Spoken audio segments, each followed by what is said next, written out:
Welcome to the first part of our training, which is the mobility program. We will start first with bed mobility without draw sheet. Okay, first, we will do the side-to-side positioning of patient without using any draw sheet. First, you will place your hand on the upper back of the patient, and then you will push the patient to one side. You will pull the patient to one side. And then transfer your hands to the lower back and to the pelvis region. And then pull the patient to one side. And then the lower legs. Okay. It is very important to position the patient on one side before doing the side lying positioning. Okay, so in doing the side lying positioning, we will move the right arm in 45 degrees outward abduction, while we will bend the left knee and then place the left upper extremity across the chest. So the therapist will place his hand on the pelvis and at the same time on the shoulder, and then he will pull it toward himself. It's very important to position in front of the patient wherein you will do the side lying. It is for protection of the patient, as well we are getting more of mechanical advantage of using our power and strength. Okay, now we will go to moving the patient upward in bed without using any draw sheet. Okay, let's place the patient again in supine position. So while the patient is lying, we will place both upper limbs across his chest, and then the therapist will place his one hand on the upper back and the other hand on the pelvic region. And then he will move the patient upward. Okay, that's it. So it's very important, if we are using hospital bed, to bring low the head of the bed before doing this positioning. Okay, we will now go to the positioning bed mobility using a draw sheet. Okay, see you. Okay, now we will do the bed mobility using a draw sheet. If you don't have a draw sheet, you can use a bed sheet or a big towel, or you can improvise. Like this one. We will use a blanket, and then we will use this as our draw sheet. So first, you will measure. It should be beyond the width of the shoulder of the patient and the pelvis. And the length should be from the upper back and then just beyond the pelvic region. In order to insert this, you will fold this first in half.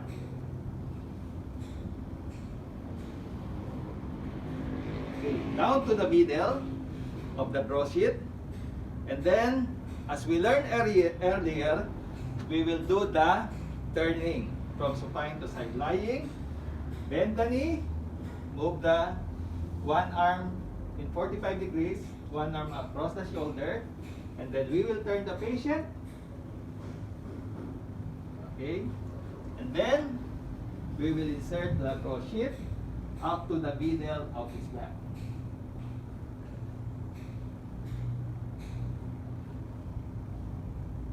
Okay, you can lay down now. Okay, now we will turn the patient on the other side, bend the leg, and across the chest, and then the therapist will move the patient on the side lying position, and then it's very easy. You can just bring the bed sheet on its proper position. Okay, now in moving the patient from side to side using the draw sheet. So it's important to have a teamwork. One will give the command and the others will follow, like this one. So first, we will move the patient from the towards the left side using the draw sheet. Okay, be sure to hold the draw sheet. And then you can even include the pillow. Okay. At the count of 3, we will move the patient toward me. 1, 2, 3. Okay, that's good. Now, in moving the patient to the right side, the same procedure applies. At the count of 3, move the patient. 1, 2, 3. Okay, that's good. Now, in moving the patient upward in bed, be sure to lower down first the head of the bed, and then we will bring the patient upward. Okay, at the count of 3, let's bring the patient upward. 1, 2, 3. Okay. Okay, that's all for bed mobility using a draw sheet. Now we will do the bed mobility which is partially dependent or active assisted bed mobility. See you. Now we will move on to our next training. We will teach the patient on doing bed mobility partially assisted or partially dependent. Okay, this time, let's assume that the patient case is CVA with hemiparesis or hemiplegia. The affected side is the right side. Okay. First, we will do the side bed mobility movement. So, since the patient's strong side is his left, we will instruct the patient to bend his left knee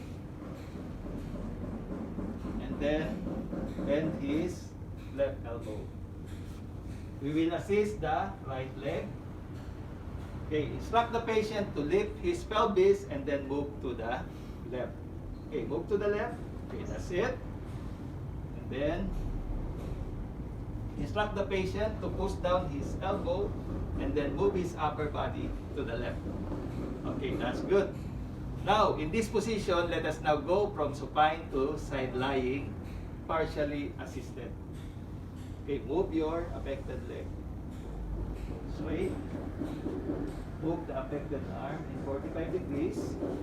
Okay, instruct the patient to reach the side of the bed while pushing your body into side lying position. Okay, reach the side of the bed. Okay, that's it. Be sure that there is enough space in which the patient will turn. And then, from side lying to sitting position, instruct the patient to assist the affected leg down to the edge of the bed, down to the edge of the bed. Okay? And then instruct the patient to push himself up. Push himself up. Okay, that's it. Be sure in assisting the patient, do not support the head. You support the shoulder. No, not this one. Okay. Now we will go to the active bed mobility movement. Okay, see you. Now we will go to the active bed mobility. But this time, of course, with therapist or caregiver supervision. First, we will do the active side-to-side bed mobility. Okay, instruct the patient to bend both his knees, bend both his elbows. Okay. In moving to the left, instruct the patient to move first his hips towards the left side of the bed. Okay, up and move. Okay. Now, bring your left elbow outward, the right elbow close to the body, and then push down and move your upper body towards the left side. Okay, now let us do the going back to the starting position. Okay, in going to the right side of the bed, the same procedure applies. Raise your both hips towards the right, and then push down your elbows towards the right. Okay, now we will do the active moving upward in bed. Okay, first instruct the patient to bend both his knees and then bend both his elbows. Okay, while the elbows are bent, instruct the patient to lift his upper body upward and then push both limbs and then upward. Okay, that's it. Okay, Now, assuming, let's go back to the supine position. If the patient case is spinal cord injury, in doing the supine position to sitting position, we will instruct the patient first to shift his weight to the right side. Okay. Shift your weight to the right side, upper body, and then shift to the left while pushing yourself upward. Okay. Until your elbows were completely extended. Okay. Now in that position, the patient will go to the sitting dangling position. The patient will move his legs slowly, one at a time. Okay, good. One at a time. Left, right, left, right. Okay, that's it. Okay, now, that's all for the active bed mobility. See you on our next portion. Now we will go to the next portion of our training, which is the different transfer techniques. First, we will do the transfer from stretcher or gurney to bed using two-man team. Okay, so this time we will use the transfer sheet in transferring the patient from gurney to bed. So it is important to have teamwork. The one that has the greater burden will give the command. Okay, now let's do the transfer. Okay, first hold the transfer sheet above and then below at the level of the hips and at the level of the shoulder.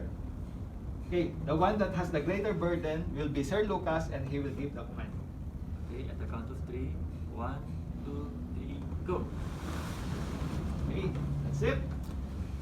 So that's it, and then we will go now to the next technique of our training. See you. Now we will go to the next technique in transfer.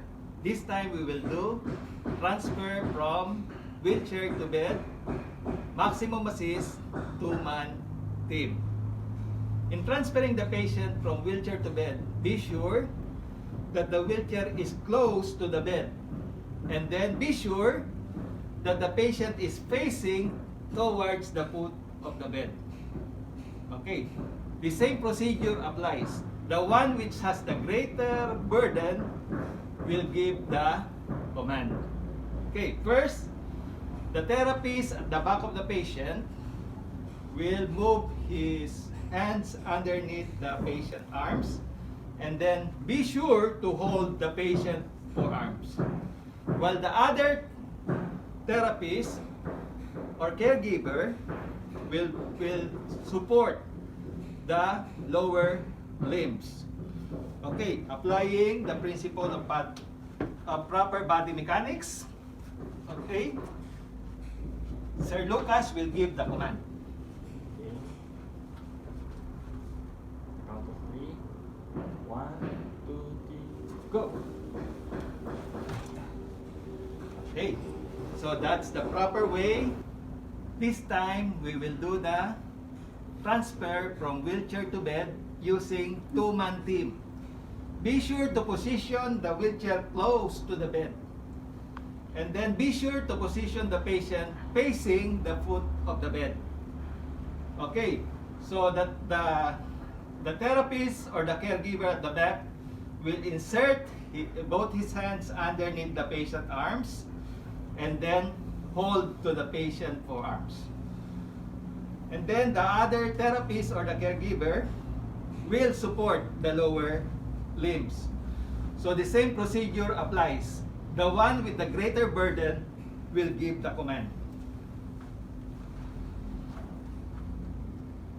Okay. At the count of 3, 1, 2, 3, up. Okay. Okay. So the same procedure applies in bringing the patient back to the wheelchair.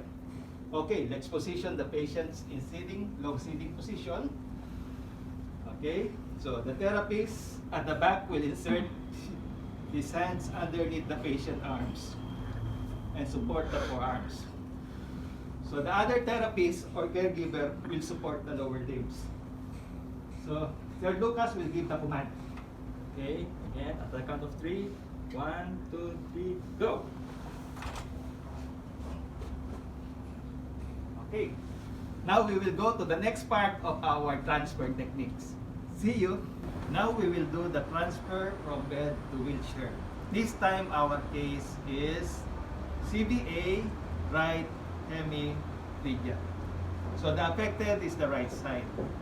So in transferring the patient to the wheelchair, first instruct the patient to scoot forward while the therapist is assisting him. Okay, so the therapist will assist the patient in scooting forward. And then be sure to position the wheelchair in 45 degrees. It is much easier. And then remove the side rail. And then be sure to lock the wheelchair. Okay. So the therapist will place his hands on the patient's hips. And then he will brace his knees to the patient's knees. We will do the pivot transfer. Okay, now let's try. Reach the side of the rail with a good hand and then transfer.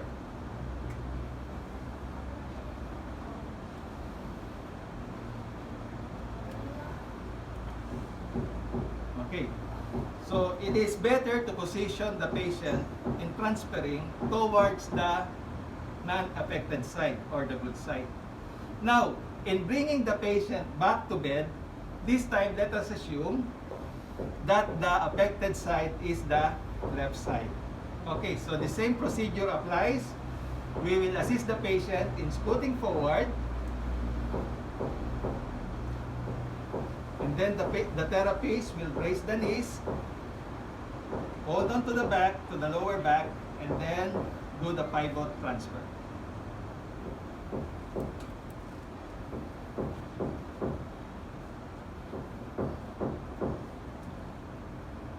Okay, that's all for our moderate assisted transfer. Okay, let's move now to the next training. We will now teach the patient on how to do independent transfer from wheelchair to bed. Our case now is spinal cord injury with the patient having paraplegia, paralysis of both lower limbs. So first, if the bed is in level with the wheelchair, there is no need to use of sliding board like this one. Okay, now, assuming that I have given instruction to the patient, let us watch on how he will transfer from bed to wheelchair. Okay, scoot, using both your arms. Okay, good. Reach to the handrails and then slide down. And then in going back, the same procedures apply. The patient will make use of his strong upper arms and then slide to the bed and then sit down. Okay, now on our next segment, we will show you if the bed is higher than the wheelchair on how the patient with spinal cord injury will transfer. Okay, see you. Now I will show you if the bed is higher than the wheelchair. I will show you how an SCI patient will transfer from wheelchair to bed and then from bed to wheelchair. Okay, first be sure that the wheelchair is close to the bed, and then make sure you have instructed the patient in detail on what he will do. Okay, so first the patient will lift his whole body using his both arms upward. Okay, and then scoot towards the bed and then sit down straight. And then in going back, the same procedures apply. So the patient will hold onto the side handrails and then push himself up, reaching for the side rails, and then go back to the wheelchair. Okay, that is how a patient will transfer from wheelchair to bed. Okay, now we will go now to our next segment. See you. This is now the next part of our mobility program with is sitting mobility. So what is important in sitting is first to develop the patient's sitting tolerance. So without any movements, you will develop first the sitting tolerance by having the patient seated for as tolerated. Once you have developed the sitting tolerance of the patient, then you can now start in sitting balance mobility or exercises or activities. The first thing we will do and we'll instruct the patient is put both hands on your thigh. Okay, place your hands on your thigh, and then while seated, try to look on either side. Look to the right as far as you can. Look to the left. Okay, you can move now your shoulder while looking sideways. Yun. Ulit. So the next part of our mobility program is sitting mobility. So it is important in sitting mobility that to first start with the patient's sitting tolerance. At first, there will be no activities or movements just to develop the tolerance as long as the patient can tolerate sitting. After you have developed sitting tolerance, then we will do now the sitting balance activities. First, we instruct the patient to put both hands on your thighs, and then the first mobility would be to look on either side. Okay, head and shoulder, right and then left. One, right, and then left. Two. So after that, we will now do the scooting forward and backward mobility. Okay, instruct the patient to scoot backward and then forward. Okay, that's it. And then next mobility activity would be reaching with one hand in all directions. Okay, patient, try to reach forward as far as you can, and then reach backward, sideways, and then reach backward. Okay, that's it. Now do it on your left arm. Forward, sideways, and then backwards. Okay. We can start in 10 repetitions for each mobility activity. And then the last one, while seated, you ask the patient to lean forward with body straight. Okay? Shoulder in level with the knee. Okay, lean forward and then backwards. Okay, one, forward, and then backwards. Okay, two. That's it. So now we will go to the standing mobility program. See you. Okay, now we will go to the standing mobility program. So once we have developed the sitting tolerance and balance, we will now proceed to standing tolerance. First, the technique for getting up from sitting position is first, instruct the patient to scoot forward, and then instruct the patient to lean forward, and then push himself up. Okay, that's it. Now, assuming the patient has standing tolerance, we will now proceed to standing balance exercises. The first activity we will do is weight shifting. Okay, you will instruct the patient to put his weight on the right leg and then shift to the left. One, right, left, two, one more, and then three. Now, after that, you will instruct the patient to step his right foot forward and then shift the weight forward and then backward. One, two, three. Okay. Bring back your right leg and then step your left foot forward. And then shift your weight forward and then backward. One, two, three. Okay, bring back your left foot. Now, what we will do is looking on either side. Okay, turn to the right and then to the left. One, 2, one more, 3. Okay, the next one will be reaching with one hand in all directions. Okay, reach forward, 1, sidewards, 2, and then backwards. Okay, do it with your left arm, forward, sideward, and then backwards. Okay, and then the last one in standing balance exercises would be walking forward and walking backward. Okay, instruct the patient to face this way. Okay, now with support or standby assist, instruct the patient to move forward 3 steps. 1, 2, 3. Okay, step backwards. 1, 2, 3. Okay. Now you can sit down.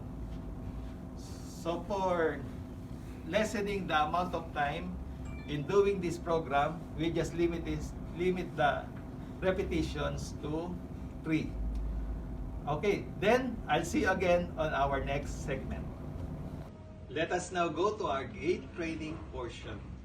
I would like to impart to you the general considerations in using different assistive devices. First, stay on the posterolateral side of the patient or on the weaker side for support and standby assist. Number 2, make sure that the patient's elbow is in 20 to 30 degrees flexion when using any assistive devices. Okay, let us now go to the actual training. See you! Welcome to our walker gait training portion. This time we will instruct the patient to stand up from sitting position using a walker. The case is the patient's affected leg is his right leg, non-weight bearing or partial weight bearing. First, you will instruct the patient to scoot forward a little bit and then hold on to the walker, and without putting weight on his affected leg, lean forward. Make sure that the shoulder is in level with the knee, and then push your body using your arms. Okay, that's good. So the same procedure applies when you are instructing the patient from standing to sitting position. So instruct the patient to move backward until his good leg touches the edge of the chair.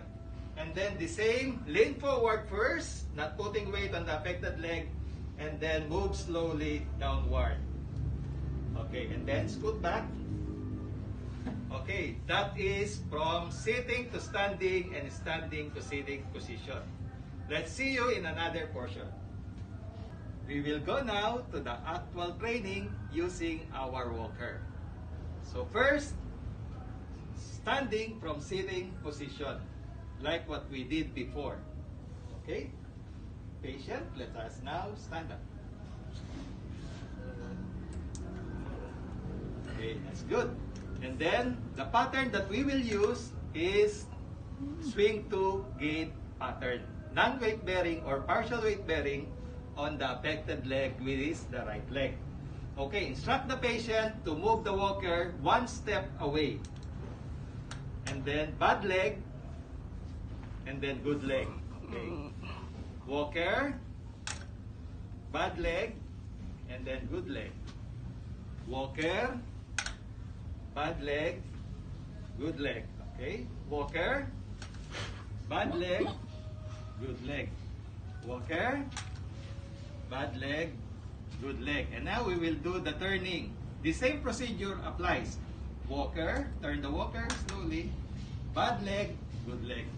Okay, walker, put your weight on your arms. Bad leg, good leg. Walker, bad leg, good leg. Walker, bad leg, good leg. Walker, bad leg, good leg. Walker, bad leg, good leg. Okay, that's it. Now we will go now to using the walker in unlevel surfaces like ramps. See you. Okay, this is now the portion that we will teach the patient in using walker in unlevel surface like this ramp. Be sure to instruct the patient to make a little bit movement first. small steps, small movement of the walker.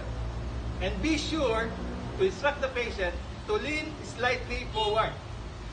That is for stability and to lower down the center of gravity. The pattern that we will use in going upward is walker first, and then the good leg, and then the affected leg. While in going downward, we will do the pattern of walker first, bad leg, and then the good leg. The rule of the thumb as therapists, we are using good, go to heaven, and bad, go to hell. So, for easy memorization of the pattern.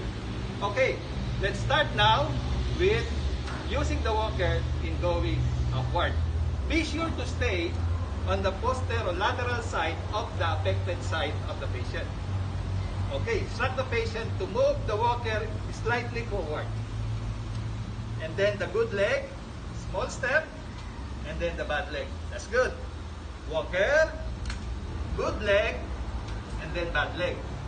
Walker, good leg, and then bad leg.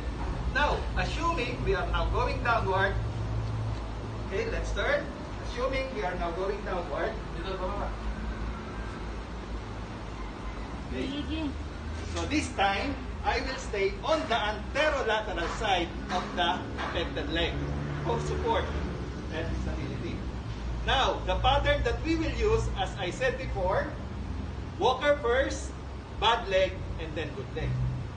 Now, instruct the patient to slightly lean backward to lower the center of gravity. Okay, now let's move the walker slowly forward, bad leg, and then good leg. Walker, bad leg, and then good leg. Walker, bad leg, and then good leg. Okay, that's it on our training on unlevel surface. See you on next portion. We will now go to the next part of our gait training. This time, we will use a pair of crutches. First, we will instruct the patient to move from sitting to standing position. So, let us assume that the case of the patient, the affected leg is the right leg again, partial weight bearing or non-weight bearing.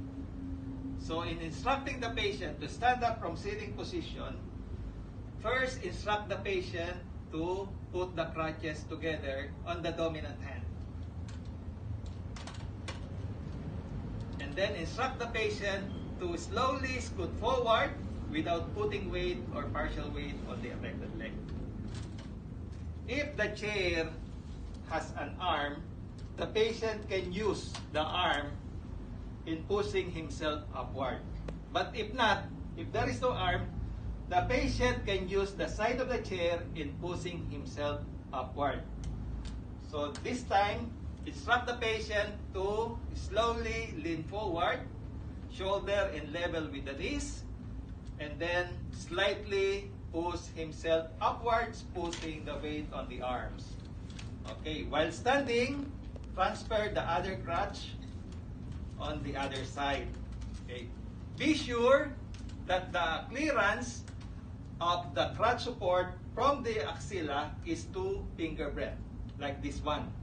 And be sure to stand in a tripod position, meaning 4 inches anterior, 6 inches lateral to the toe.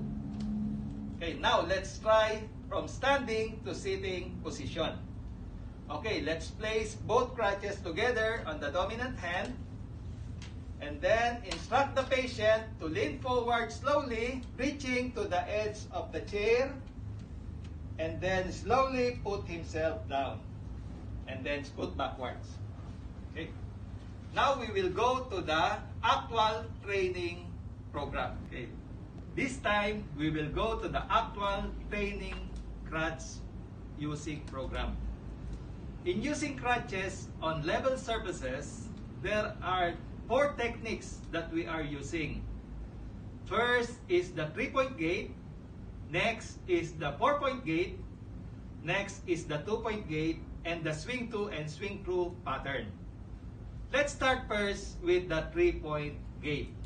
With the affected leg in partial weight bearing or not non-weight bearing status. Okay? As we are doing before, stay on the posterolateral side of the affected leg, and then instruct the patient to move both crutches one step forward. Okay? Crutches, bad leg, put the weight on your arms, and then the good leg.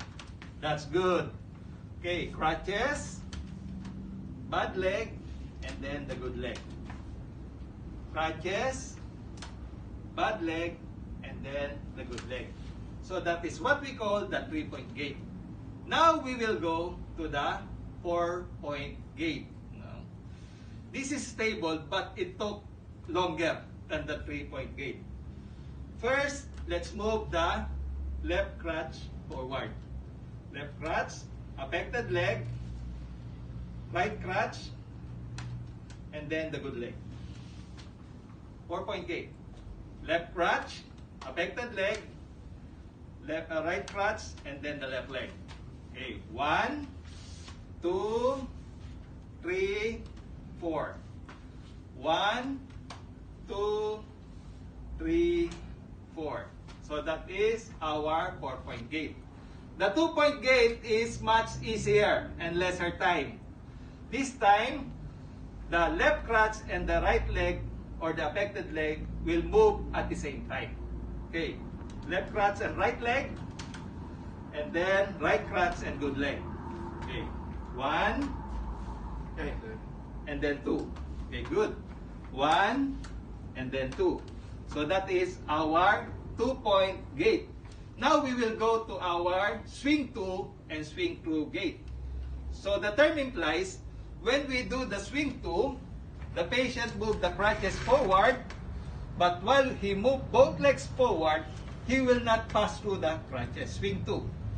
And when we say swing through, the patient will move beyond the crutches. Okay, let's try. Okay, instruct the patient to move both crutches forward, and then don't go beyond both legs. Okay, that's good. Crutches forward, don't go beyond. Okay, that's good. That is the swing to. When doing the swing to, the patient will move both legs forward beyond the crutches. Okay, let's try the swing through. Okay, that's good. Next. Okay, so that is our techniques in using our crutches. Now we will teach the patient to use the crutches in going on level surfaces and stair. See you. This time we will teach the patient in using crutches in level surfaces like this ramp. So the same techniques apply. When going upward, good leg first. And when going downward, bad leg first. Okay, now let's do it. Okay, first instruct the patient to move the good leg upward, bad leg, and then crutches. Okay, that's good. Good leg, bad leg, and then crutches. Good leg, bad leg, and then crutches. Good leg, bad leg, crutches. Be sure while doing this, before doing this, to instruct the patient to lean forward a little bit for stability and to lower down the center of gravity. Now, assuming we will go down this ramp. Okay, let's turn. Okay. This time we will teach the patient in using crutches in going down this ramp. Okay, our technique is crutches and bad leg and then good leg. Be sure to stay on the anterolateral side of the affected leg for support. Okay, and then be sure to instruct the patient to lean backward slowly and a little bit. Okay, now let's move both crutches and bad leg at the same time. Crutches and bad leg. Okay, that's good. Good leg. Okay. Crutches and bad leg, and then good leg. Crutches and bad leg, and then good leg. Crutches and bad leg, and then good leg. That's it. Next, we will teach the patient to use the crutches in going up and down the stairs. See you. Okay, this time we will teach the patient to use crutches in going up and down the stairs. So our technique in going upward is good leg first, and then bad leg and crutches. In going downward, crutches and bad leg, and then the good leg. So be sure to stay on the posterolateral side of the patient, on the affected side when going up, and the anterolateral side in going downward. And be sure to hold on to the guard belt. That is important in providing support. Okay, now let's teach the patient going upward. Good leg, and then bad leg and crutches. Okay, good leg, bad leg and crutches. Okay, good leg, bad leg and crutches. Good leg, bad leg and crutches. Now, assuming, now we will go down the stairs. Now we will teach the patient in using both crutches in going down the stairs. Okay, crutches, bad leg, good leg. Okay, crutches, bad leg, good leg. Crutches, bad leg, good leg. Crutches, bad leg, good leg. Crutches, bad leg, good leg. That's it. So now we will go now to the other portion of our gait training, which is using quad cane. See you. We will now teach the patient on how to use the assistive device which is called cane. First, it is important to teach the patient from coming to standing from sitting position. Okay, now we will instruct the patient first to scoot forward and then move the affected leg, which is the left leg, forward, and while the right leg is backward. Okay, and then instruct the patient to push himself up using both his arms. Okay, then come to a standing position.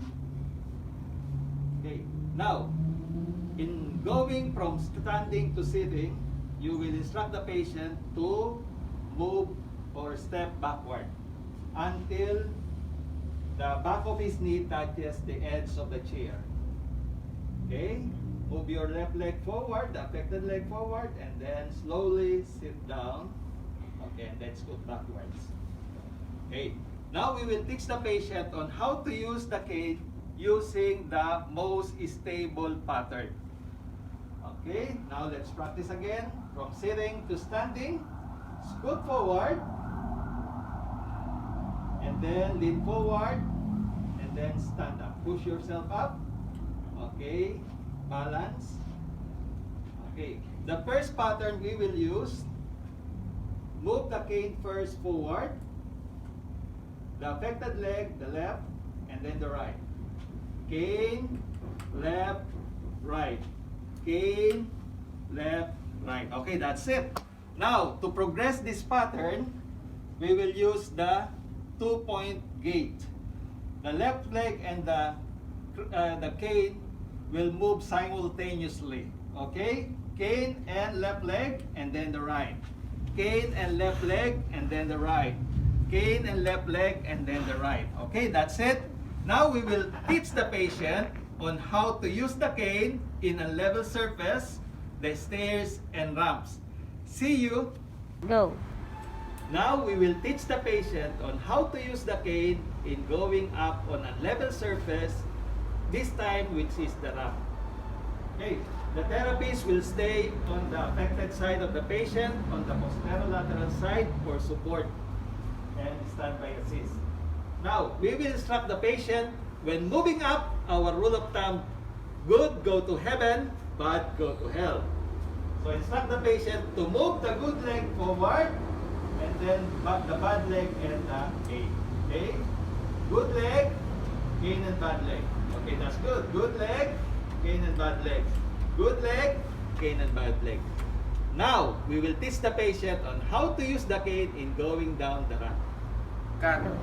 Now, in going down the ramp, we will instruct the patient to move his body a little backward to counteract the pull of gravity.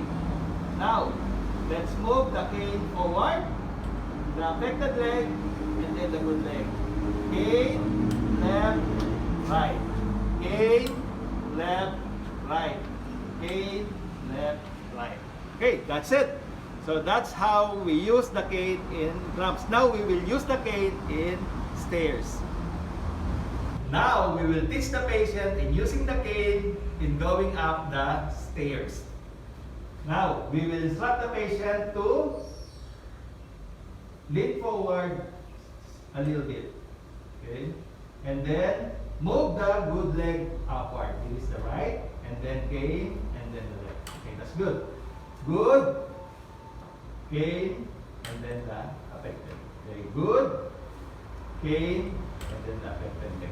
Okay, now we will teach the patient in going down the stairs. Now we will teach the patient in using the cane in going down the stairs. First, instruct the patient to move his body a little bit backward. And then, the technique is cane and bad leg, down, and then the good leg. Cane and bad leg, down, and then the good leg. Cane and bad leg, down, and then the good leg. Okay, that is the technique we will use and the pattern we will use in using the cane in going down the stairs. So that's all for our gait training. See you in our next segment.